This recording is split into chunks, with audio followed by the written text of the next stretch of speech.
Hi everyone, welcome to part 2 of my review of the Sonicware Liven Evoke.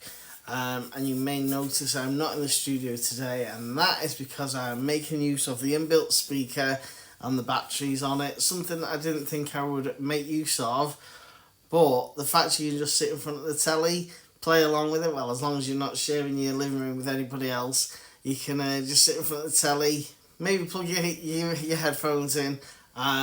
But no, it's just that I've actually really enjoyed the portability of this.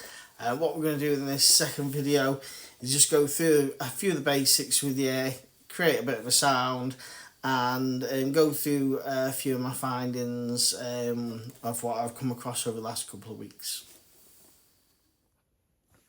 Alright, here we go. So basically you may notice already that we've very much lost the batteries and gone to power supply already. The reason for that is just to save on batteries and save having to charge them, and plus I've got a secondary spot in the house where I've gotten quite comfortable with it now, so I've bought a second power supply unit to save plugging in and plugging out one in the studio from the back. I've just bought the second one. The manual for the Evoke states that it takes the same power supply as the Korg Volca. So I bought one of those alternative third-party ones off of eBay or Amazon for about a tenner, and it's doing me the job. So what we're going to do is we're going to get started by powering on with the button in the top left.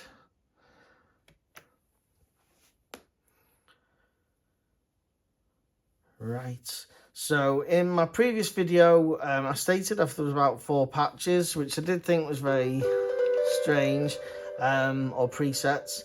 There's actually 6, well, I don't know if you can call them banks, but there's 16 banks of 4 already loaded up there for you. And to go between them, basically doing is you press your PTN button there, selecting 1 to 16 here. And then, as I said, you've got your 4 keys there, which then go between the 4 sounds within that one.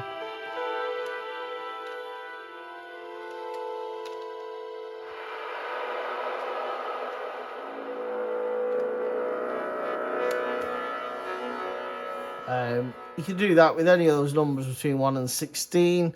What we're going to do, though, is we're actually going into bank 2, which is where all of the empty banks start. So again, PTN button. We're going to press the octave up button. That goes to bank 2. So a secondary bank of these 16 here. I'm pretty certain on mine 5 is empty. Yeah, so we've just got a plain piano sample there.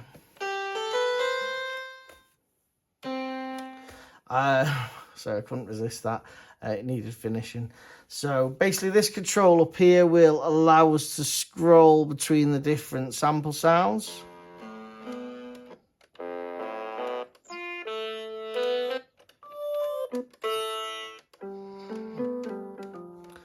I'm just going to go with that one.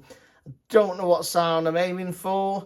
We're just going to make this up as we go along for the purposes of this video. The next control controls the blend between that sound and the waveform.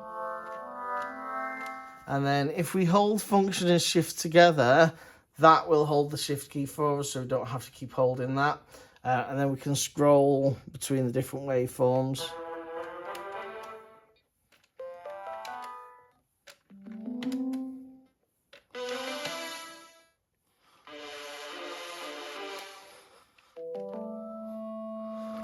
So we're going to stick with that one. Press the shift key to hold this, take the shift off, and then we can go back to blending those 2 sounds.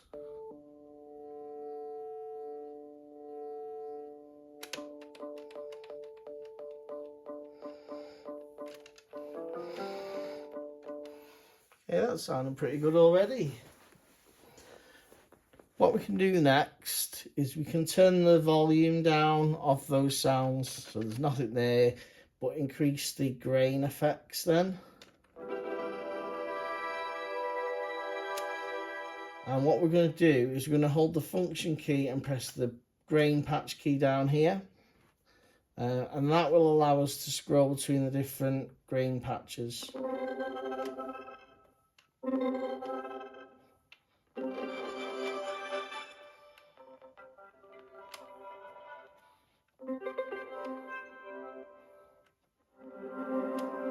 Again, I don't quite know what I'm aiming for.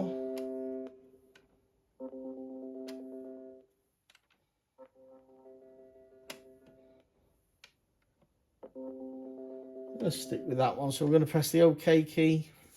That's done. Control the size of that.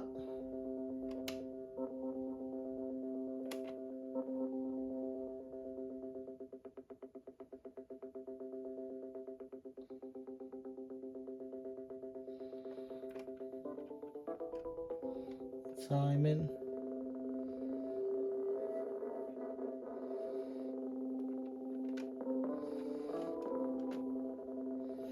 And you control the back side, which my understanding of this is that it takes that grain patch and controls how much of the grain it's using before it's going backwards and forwards.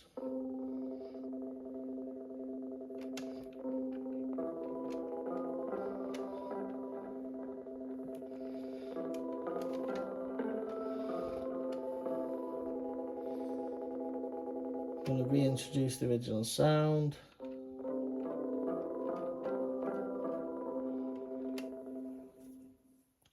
If you then come to the left, you've got your filter.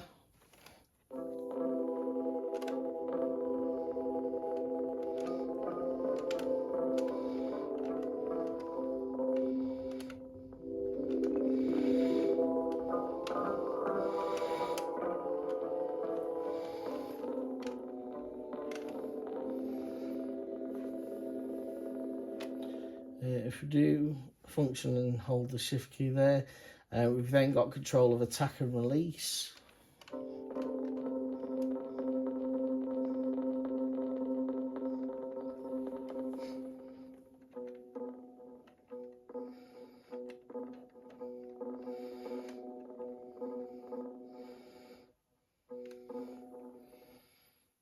The next two controls are for LFO1. If we do function and shift to hold the shift key, it then controls LFO2.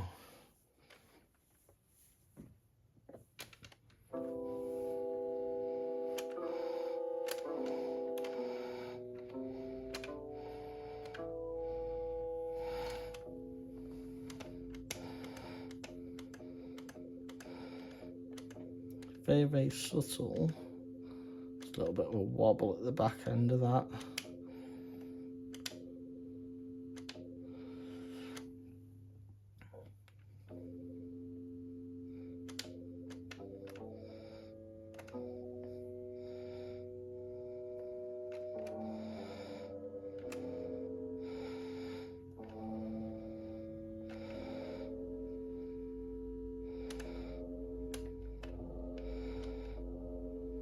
Even less going on with that second one.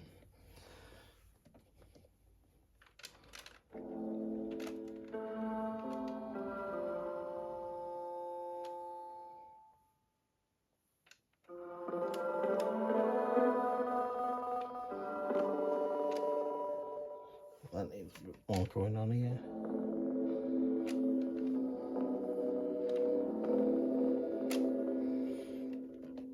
Level that down a little bit. Okay, I'm quite liking that. They're the main controls I'm kind of familiar with so far. I've not done it on this one, but I do find there's a lot of reverb on the settings to begin with, so I do tend to turn the reverb down quite a bit. I've not today.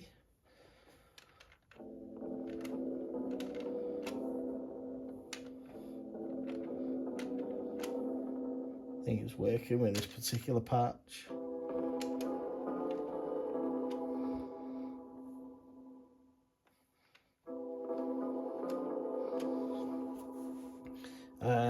Yeah, so the main thing that you want to do next is to save that. I would usually recommend saving as you're going along.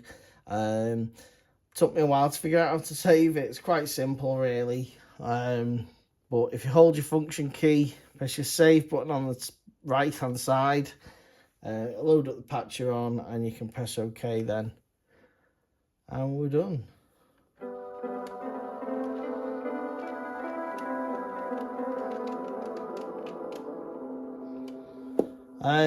Yeah, so that's it from me. Hope you found the video of interest. If you leave us some feedback, that'd be brilliant. Next time you see a video from me will hopefully be when I've implemented the Evoke into one of my songs. Thanks, bye bye.